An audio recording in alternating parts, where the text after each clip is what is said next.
बंगाल में टीएमसी की जीत के बाद शुरू हुई राजनीतिक हिंसा पर अब ममता चारों ओर से घिर चुकी है। हिंसा और भाजपा कार्यकर्ताओं पर हमलों को देखते हुए पार्टी प्रवक्ता गौरव भाटिया ने खटखटाया सुप्रीम कोर्ट का दरवाजा। टीएफआई पर आपका स्वागत है और मैं दीक्षा नेगी आपको बताने जा रही हूँ कैसे अब बंगाल हिंसा का मामला सुप्रीम कोर्ट पहुँच गया है और अब ममता को मुश्किलों का सामना करना पड़ सकता है। बंगाल में टीएमसी की जीत के बाद से ही राज्य में राजनीतिक हिंसा का दौर शुरू हो गया है। बीजेपी कार्यकर्ताओं को निशाने पर लिया जा रहा है। नतीजे वाले दिन ही कोलकाता में बीजेपी के दफ्तर में आग लगा दी गई। सिर्फ बीजेपी ही नहीं बल्कि आम जनता को भी टीएमसी कार्यकर्ता निशाना बना रहे हैं। कई ऐसे भी वीडियो सामने आए हैं जिसमें महिलाओं के साथ मारपीट और जबरदस्ती की जा रही है। अब पश्चिम बंगाल में हो रही हिंसा और बीजेपी के नेताओं पर हमलों को देखते हुए भारतीय जनता पार्टी के प्रवक्ता और वरिष्ठ अधिवक्ता गौरव भाटिया ने उच्चतम न्यायालय का दरवाजा खटखटाया है।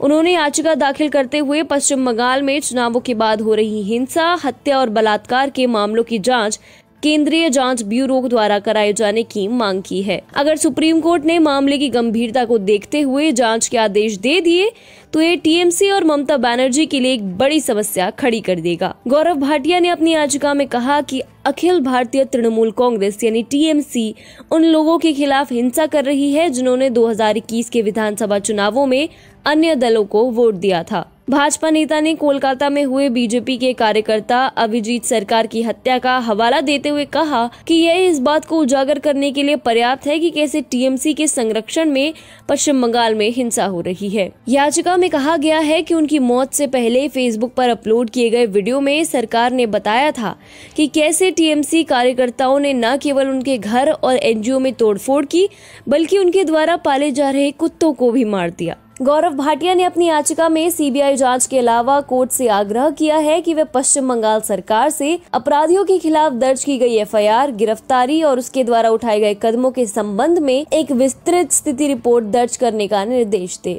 भाजपा नेता ने कहा कि यह स्पष्ट है कि टीएमसी के नेता पुलिस और अन्य एजेंसियों पर अनुचित प्रभाव डाल रहे हैं क्योंकि उनकी पार्टी के कार्यकर्ता द्वारा किए गए हिंसा के खिलाफ कोई एफआईआर दर्ज नहीं की गई है। उन्होंने अपनी याचिका में यह भी लिखा कि मीडिया रिपोर्ट्स के अनुसार यह हिंसा सीधे तौर पर सत्ताधारी पार्टी अपने कार्यकर्ताओं के माध्यम से प्रायोजित कर रही है, जो राज्य के नागरिकों से बदला लेना चाहती है जिन्होंने अपने लोकतांत्रिक अधिकार का प्रयोग करते हुए टीएमसी के अलावा किसी अन्य पार्टी को वोट दिया है।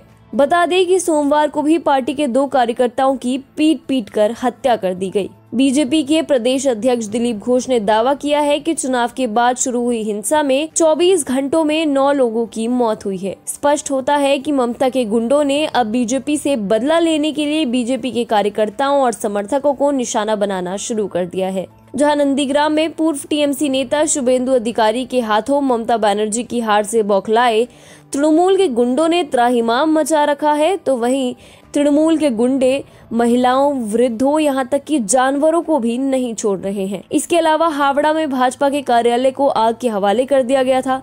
लेकिन यह हिंसा केवल भाजपा तक सीमित नहीं है। अब सुप्रीम कोर्ट द्वारा भी इस मामले की गंभीरता और सोशल मीडिया पर हिंसा वाले वीडियो देखकर इस जांच के आदेश की उम्मीद है। इतने सबूत मौजूद है कि टीएमसी के खिलाफ अगर सुप्रीम कोर्ट ने जांच का आदेश दे दिया तो ये ममता बनर्जी के लिए बड़ी मुश्किलें खड़ी कर देगा। अब देखना ये है कि सुप्रीम कोर्ट इस मामले पर